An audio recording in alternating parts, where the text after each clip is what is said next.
This video will walk you through completing the worksheet to calculate the pastor's next year's gross compensation for a pastor not living in a church-provided parsonage. In my example, I am using 2019 as the next year, then 2018 would be the current year. I recommend that you have access to or have reviewed the following before beginning the gross compensation worksheet. Have a copy of the blank gross compensation worksheet available, the 2019 pastoral compensation instructions, and there is an example of a completed gross compensation worksheet available. This video is only completing the worksheet. I will not be going into detail explaining the components of pastoral compensation. Please see the explanation of pastoral compensation for a pastor not residing in a church-provided parsonage video for a detailed discussion of pastoral compensation. Now let me start with that the previous pastoral compensation forms were correct and accurate in their content. Most of the questions I have received on pastoral compensation could have been answered if the forms were completed. The new forms are a reformatting of the old format for the old forms that contain most of the same information and calculations from the old forms. The big difference between the old and the new forms is that the different housing situations of home ownership versus parsonage have been separated into two different sets of forms, hoping to create some clarity. This has created an overall increase in the number of available forms, but I hope the forms have been simplified and easier to complete. Start with the church name and the church location.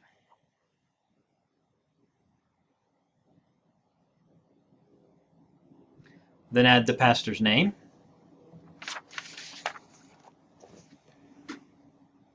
Then the pastor's clergy classification.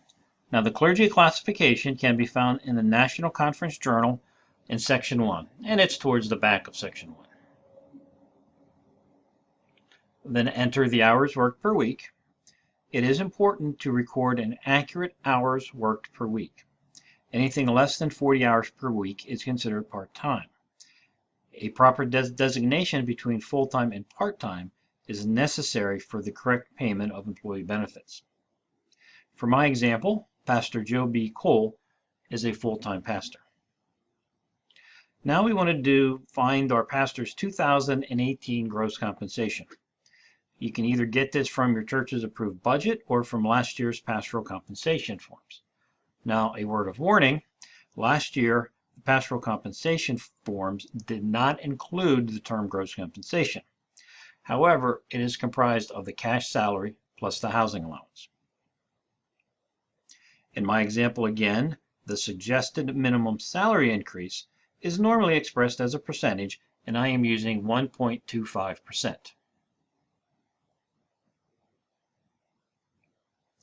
Also, Pastor Joe is doing a great job, and his PRC, his Pastoral Relations Committee, is recommending an additional increase of $300 per year.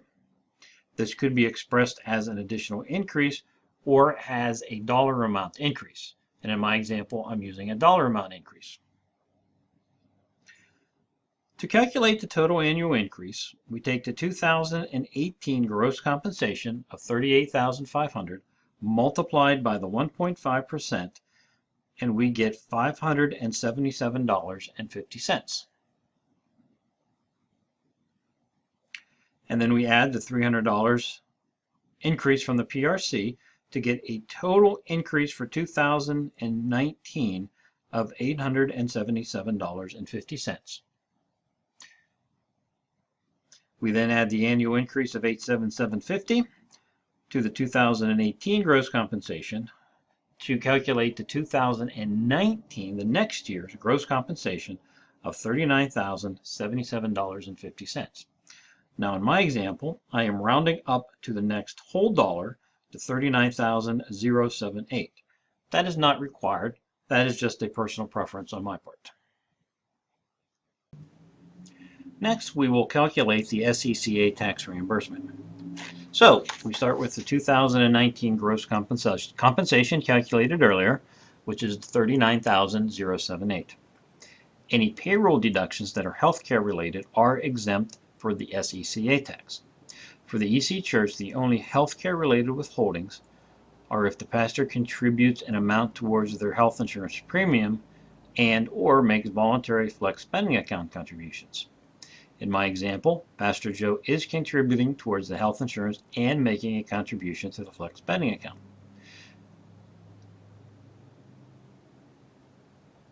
If we complete the math, gross compensation less the health insurance premium contribution and less the flex spending account contribution equals the SECA taxable income.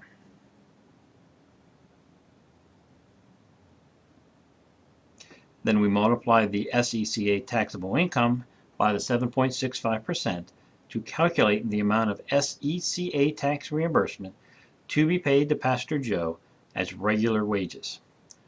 Again, I personally prefer to round up or down to the nearest whole dollar.